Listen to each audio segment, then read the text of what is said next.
2021 76.60% എന്ന കണക്കിലേക്ക് നിലമ്പൂരിലെ പോളിംഗ് എത്തിയില്ലെങ്കിലും ആത്മവിശ്വാസത്തിലാണ് മുന്നണികൾ.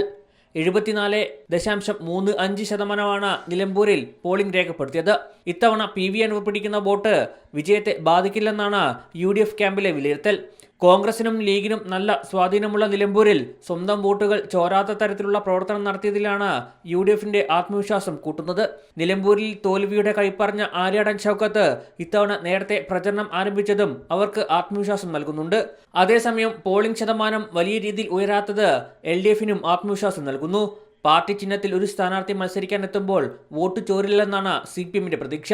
PV അൻവർ 2 തവണ LDF സ്വതന്ത്ര സ്ഥാനാർത്ഥിയെ മത്സരിച്ച് വിജയിച്ച മണ്ഡലത്തിൽ LDF സ്ഥാനാർത്ഥിയുടെ വിജയത്തെ അത് ബാധിക്കില്ലെന്നാണ് അവരുടെ കണക്കുകൂട്ടൽ.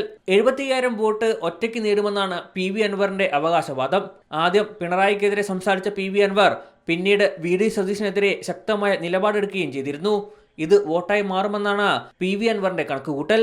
2,32,000 വോട്ടർമാരാണ് നിലമ്പൂരിലുള്ളത്. 10 സ്ഥാനാർത്ഥികളായിരുന്നു ജനവിധി തേടിയത്. തിങ്കളാഴ്ചയാണ് ഫലപ്രഖ്യാപനം. മലയാളം ന്യൂസ്, തിരുവനന്തപുരം.